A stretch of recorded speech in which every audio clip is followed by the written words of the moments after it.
Let's put our living stereo stylus in this groove.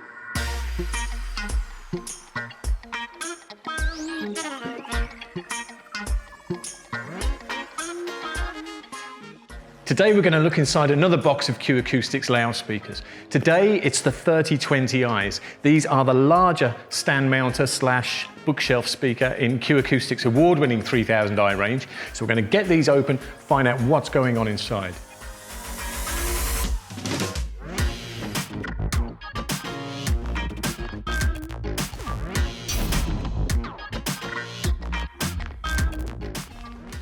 So the 3020i's are available in 4 finishes. There's white, there's black, there's grey, and there's what we have here, which is English walnut. I don't know what the difference is between an English walnut tree and one from any other part of the world, but when we get these out of here, we'll see what English walnut looks like.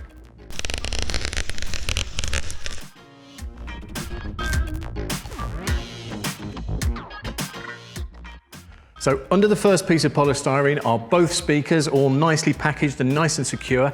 And here is your first bit of good advice, how to take them out of the box without damaging them before you've even heard them. So I will follow that advice and take them out very carefully by the sides. Right, let's have a look at this one and see what's under this packaging. First of all, we'll take the excellent advice sticker off.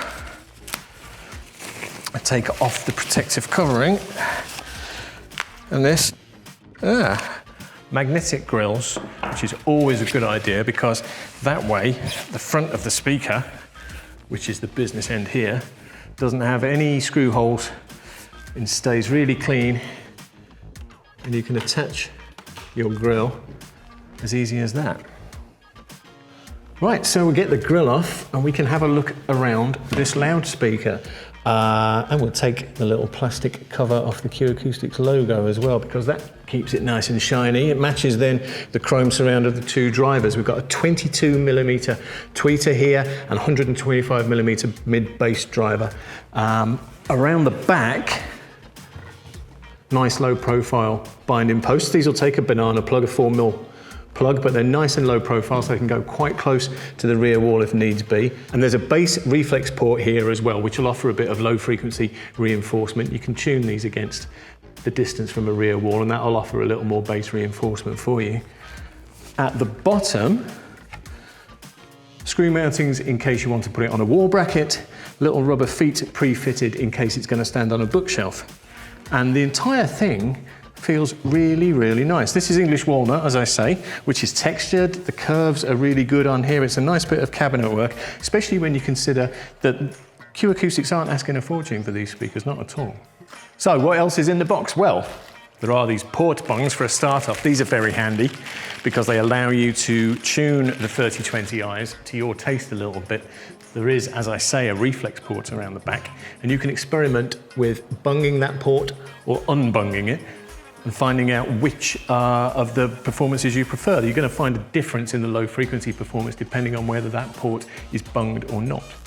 So that's that. That's a 3020i. Well, that's one of them. These are stereo speakers, of course, so in the box there's another speaker. And you don't have to have these as part of just as part of a stereo system. Q Acoustics manufacture a matching center channel and a matching subwoofer, so they can be part of a 5.1 home cinema surround system. Now they're passive loudspeakers. You can find out the difference between passive, active and powered loudspeakers all on the Q Acoustics website, and you can find out plenty more about the rest of Q Acoustics loudspeaker range all on the Q Acoustics website. So you just need to click here.